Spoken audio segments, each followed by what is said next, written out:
તો આજે આપણે ત્રાજવાની મદદથી જુદા જુદી વસ્તુઓ જેવી કે પાણીની બોટલ, પર્સ, ગુંદરની બોટલ, પુસ્તક, પાણીની બોટલ, સ્લેટ વગેરેનું વજન કરીશું, જેના માટે આપણે જુદા જુદા વજનિયાનો ઉપયોગ કરીશું। 2 કિલોગ્રામ, 500 ગ્રામ, 1 કિલોગ્રામ, 200 ગ્રામ, 100 ગ્રામ, 50 ગ્રામ અને 20 ગ્રામ।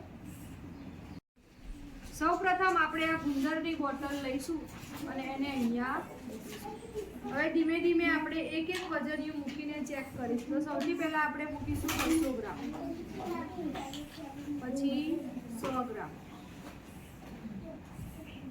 તો આ પલ્લું નમી ગયો, બરાબર। તો હવે આપણે આ ઉઠાઈ લઈશું 100 ગ્રામ અને 50 ગ્રામ મૂકીશું, તો પણ થતું નથી, એટલે આ જે 100 ગ્રામ મૂકેલું એ બરાબર હતું। તો ગુંદરની બોટલનું વજન 200 ગ્રામ ને 100 ગ્રામ એટલે 300 ગ્રામ વજન થયું।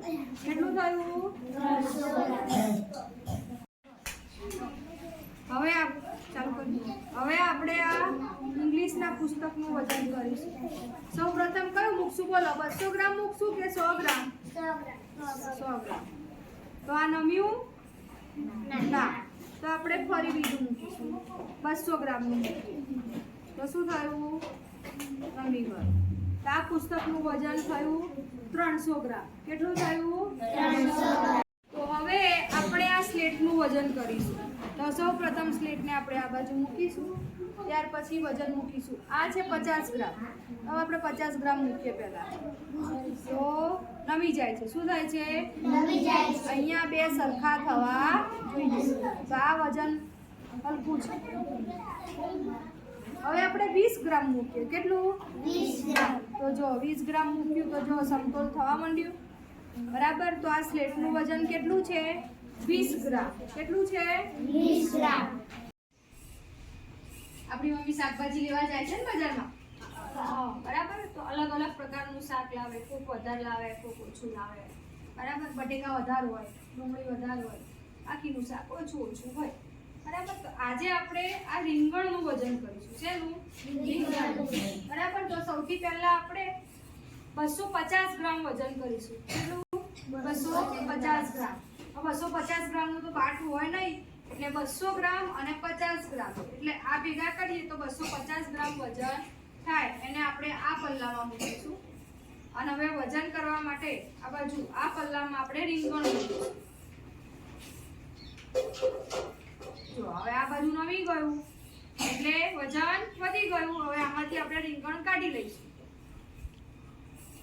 જ્યાં સુધી આ બંને સમતોલ ન થાય ત્યાં સુધી। જો બંને સમતોલ થઈ ગયું, એનો મતલબ કે આ જે રીંગણ છે એ 250 ગ્રામ રીંગણ છે।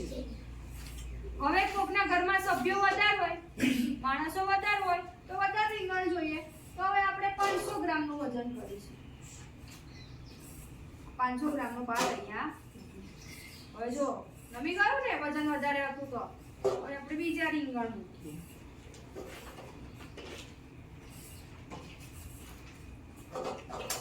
તમારા ઘરે શાકવાળો આવે તો આવું જ કરતો હશે, આમ મૂકી દે અને પછી વધારાનું લઈ લે, કરે છે ને એવું?